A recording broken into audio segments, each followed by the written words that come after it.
I never used to be afraid of the city at night. I grew up here, in these streets, in this neighborhood. I knew every shortcut, every hidden alleyway, every flickering streetlight. But there are moments, rare ones, that rewrite the way you see the world. Moments that take what is familiar and turn it inside out. That night was one of those moments. It started with a late shift at the tailor shop. My uncle had come down with something nasty, leaving me to manage things on my own. Business had slowed over the years, but there were still regulars, still last-minute orders from customers who always seemed surprised that weddings and funerals required properly fitted suits.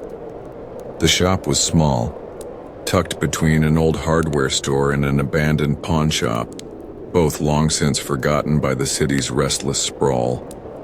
The front display was dated, mannequins dressed in suits that had faded under the dim glow of a buzzing neon sign.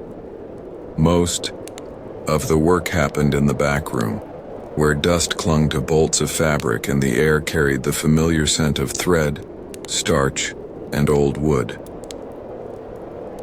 By the time I locked up, it was well past midnight. The streets were quiet, too quiet. Even in the dead of night, there was usually some kind of noise. A passing car, distant music, the hum of a television left on in an apartment upstairs. But that night, the silence pressed against my ears, thick and unnatural. I turned onto the main road heading toward home. 3 blocks. That's all I had to walk. 3 blocks through mostly empty streets, past shuttered businesses and darkened storefronts. I've done it hundreds of times. But something felt different. I wasn't alone. The feeling started as a whisper in the back of my mind, a subtle prickle on the back of my neck. I glanced over my shoulder. Nothing. Just the stretch of road behind me, the occasional streetlight casting long, thin shadows. I shook it off and kept walking. Then I saw him. A figure stood beneath a broken street lamp about half a block back. I couldn't make out his face. He wasn't moving, just standing there perfectly still, hands at his sides. Something about his posture made my skin crawl. Too rigid, too deliberate, as if he was waiting for something. I picked up my pace. I didn't run. I didn't want to give in to the rising panic twisting in my gut. But my heart pounded harder, with every step. I told myself it was nothing. Just some guy out late, maybe waiting for a bus or taking a smoke break. It wasn't illegal to stand on the sidewalk. Then I heard it. Footsteps, soft, even, matching my pace exactly. I didn't look back. I didn't need to. I knew he was following me. The shortcut home was just ahead, an alley that cut behind an old bakery. Narrow and cluttered, but faster than looping around the main streets. Normally, I would have taken it without thinking. That night, I hesitated, but the footsteps behind me didn't. I stepped into the alley. The moment I did, I regretted it. The walls loomed too close. The shadows stretched too long. My breath echoed. Off the brick, the sound of my own heartbeat pounding in my ears. Then the footsteps stopped. I turned my head just enough to glance over my shoulder. He was there. Closer now, standing at the entrance of the alley. His face was still hidden in the shadows, but I could feel his stare, heavy and unwavering. I bolted. I didn't think. I just ran. My feet pounded against the pavement, lungs burning as I pushed forward. The alley twisted and turned, opening into another empty street. My apartment was just 2 blocks away. If I could make it there, a sound behind me, not footsteps. Breathing. Deep. Slow. Too close. I didn't look back. I couldn't. The laundromat was up ahead, old, abandoned, its windows covered in grime. The rusted door was locked.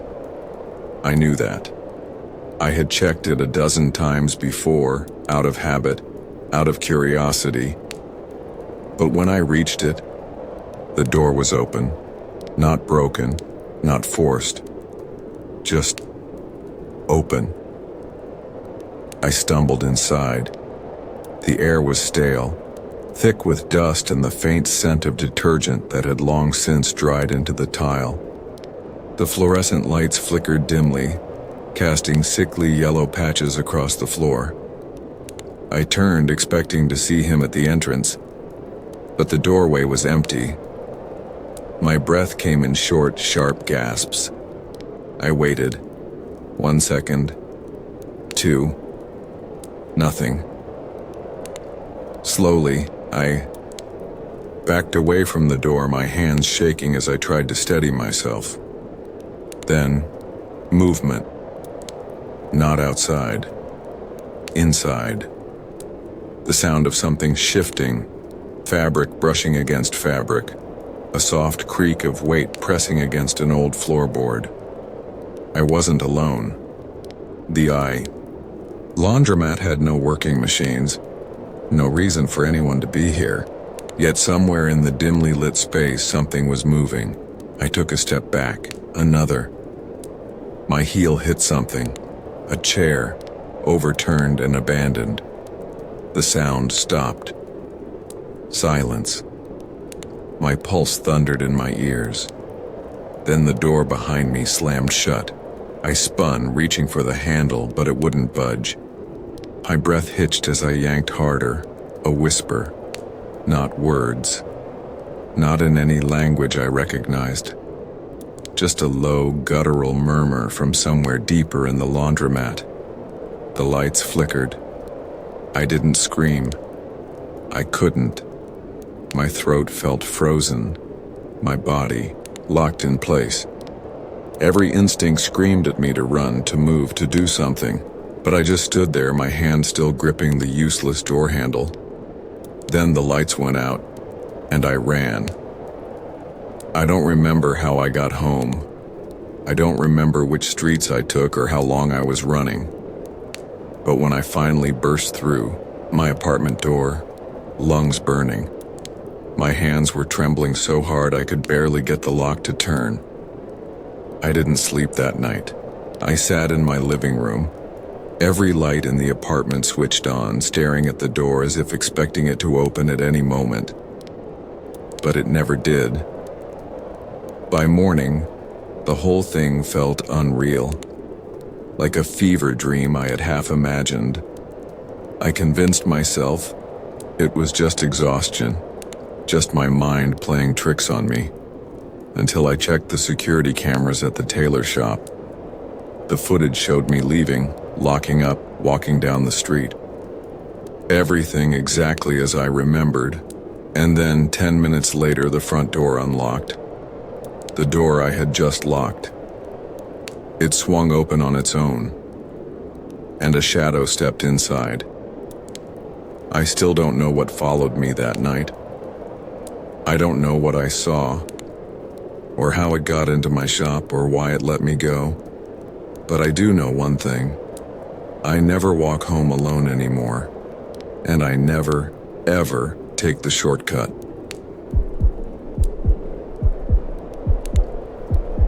The tenant I never expected much from the apartment. It was old, cheap, and smelled faintly of mildew no matter how many times I cleaned. The carpet was stained, the ceiling had water spots, and the pipes groaned whenever the heat kicked on. But it was mine, and I needed a place to start over.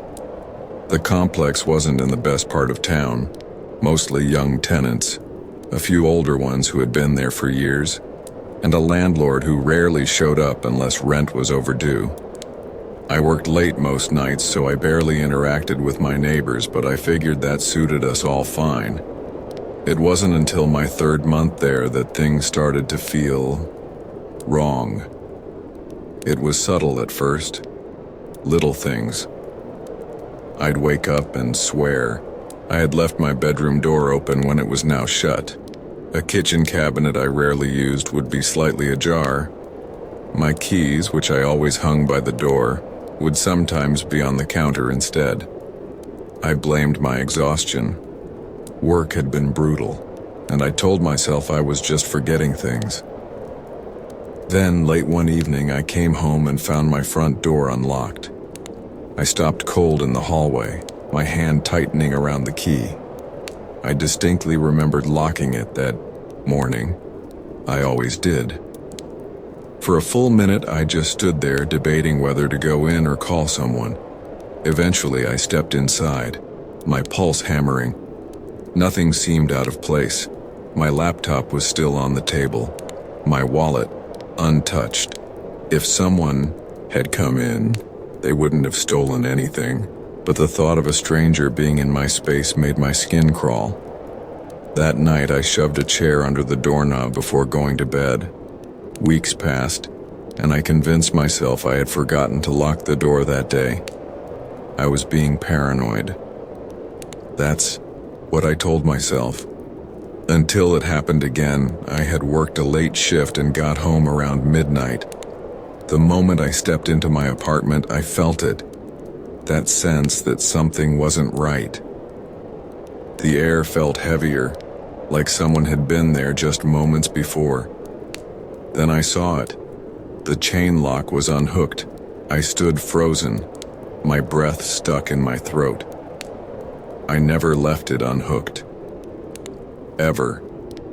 This time, I searched the apartment, checked every closet, every corner, even under the bed like a child scared of monsters. Nothing. And yet, I couldn't shake the feeling that I wasn't alone. I called the landlord the next morning. He brushed me off with a lazy excuse. "Old locks get loose sometimes," he said. "Maybe you didn't shut it all the way." I changed the locks myself that same day. For a while, things seemed normal again. I started sleeping better, stopped checking over my shoulder as much. Then one night I woke up to the sound of something shifting in the darkness. I didn't move at first, my ears straining. It had been soft, almost imperceptible, but I was sure I heard it, like the rustling of fabric. My apartment wasn't big. If someone was inside, they were close. Heart pounding, I slowly reached for my phone. My fingers shook as I gripped it, ready to turn on the flashlight, but some instinct held me back. Instead, I lay there, listening. Silence. Minutes stretched on. Eventually, I convinced myself it was my mind playing tricks. Maybe a neighbor moving around. Maybe the heat kicking on. Then, just as I started to drift back to sleep, I heard it again. Closer this time. A whisper of movement just outside my bedroom door. Adrenaline shot through me. I sat up too fast, making the bed creak. The sound stopped. I held my breath. Then from the other side of the door, the floor groaned. I wasn't alone. Didn't think. Didn't hesitate. I grabbed the nearest object, my bedside lamp, and launched myself toward the door. I swung it open, my breath coming in gasps. The apartment was empty, or so it seemed. The front door was locked, the windows shut. Everything appeared untouched. But that didn't explain the noise, the presence I had felt. Then I noticed something. Though my hall closet door was open just an inch, I stared at it, every instinct screaming at me to run. Instead, I forced myself to move forward. Step by step, I approached the closet, gripping the lamp tighter. With my free hand, I reached out and yanked the door open. Nothing. Empty. And yet, something didn't sit right. That night, I barely slept. I left every light on, sitting in bed, with my phone clutched in my hands.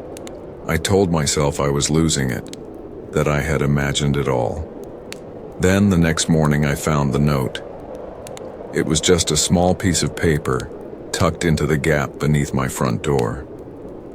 No handwriting, no message, just a single dirty fingerprint. I called the police. They came, asked a few questions, and did a quick search. Nothing seemed stolen or disturbed. They suggested it was a prank, maybe a former tenant messing around. But I saw the look one officer gave the closet door, the same uneasy glance I had given it the night before. I didn't go to work that day. I packed a bag, called a friend, and crashed on their couch for the next few nights. When I finally worked up the nerve to go back, I told myself I was being ridiculous. Nothing had happened. It was probably just a drunk neighbor wandering into the wrong apartment. But I never shook the feeling. And then, just when I was settling back in, it happened one last time. I came home late, walked up the stairs, unlocked my door and stopped. The chain lock, it was latched from the inside. My stomach dropped. Someone was in there.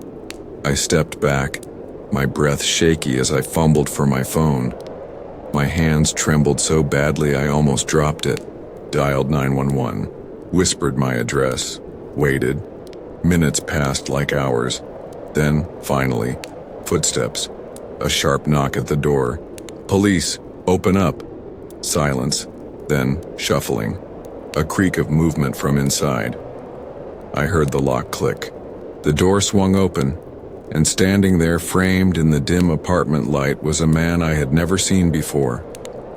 Middle-aged, gaunt, hollow-eyed. He didn't run, didn't fight.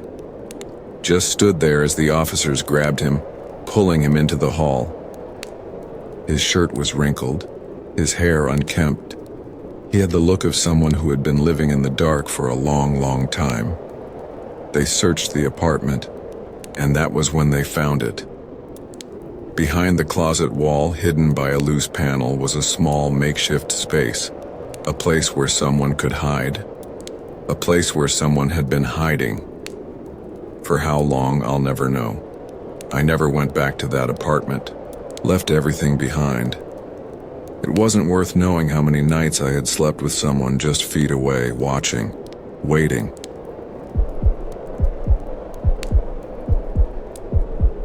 I didn't think much of it when I first arrived. The house was old but well kept, a 3-story Victorian squeezed between 2 modern apartment buildings, like a relic refusing to disappear. The price was unbeatable, cheaper than any hotel in the city, and the owner had advertised it as a charming, historic boarding house with a peaceful atmosphere. I needed peace. After a long train ride, I stepped onto the front porch, dropped my bag, and knocked. A moment later, a short, gray-haired woman opened the door. "You must be Ethan," she said, her voice brisk but polite. "Come in." She led me through a narrow hallway lined with antique portraits. Their eyes seemed to follow me as I passed. The place smelled faintly of lavender and something heavier, something damp. "You'll be in room 3. 3rd floor," she said, handing me a brass key. "Bathrooms at the end of the hall. No guests after 10, and don't open the door if someone knocks in the middle of the night." I blinked. "Excuse me?" Her gaze flickered to the staircase, then back to me. "It's an old rule," she said. "Just keep your door locked." She turned and disappeared into the back of the house before I could ask any more questions. I climbed the creaking stairs to my room. It was small but clean.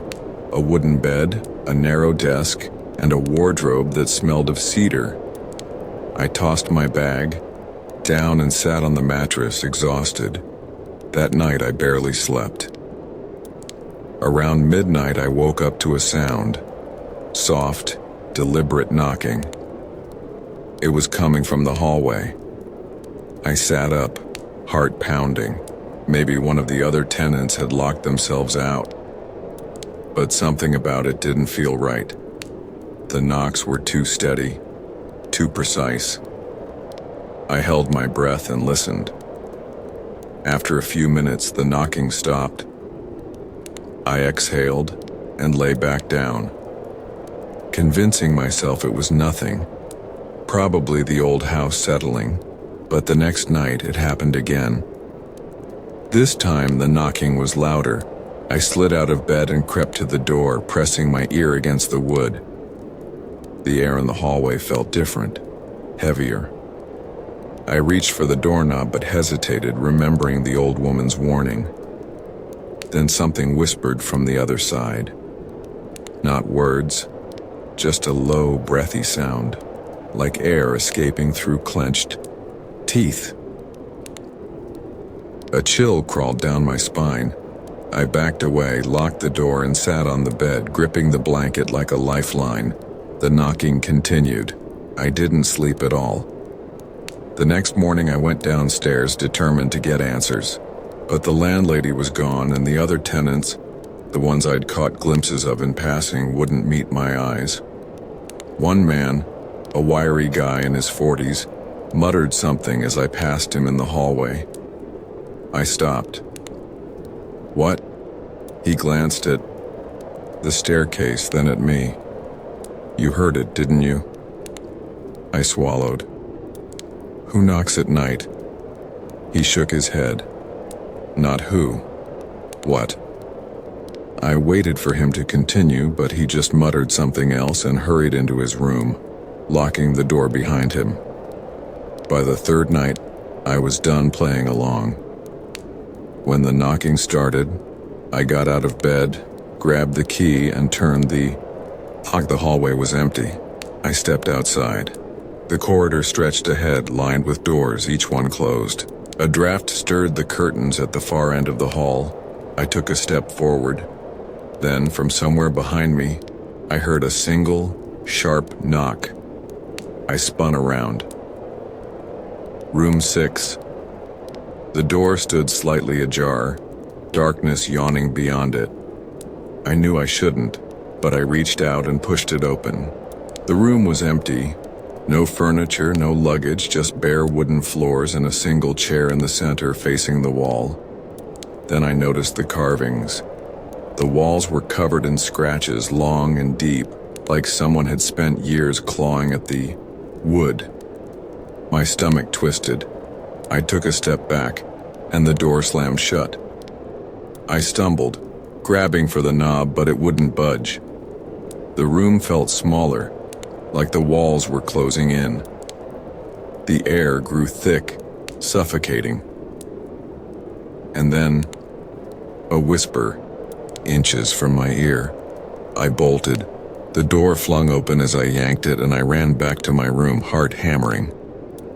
I locked myself inside and pressed my back against the door, my whole body shaking.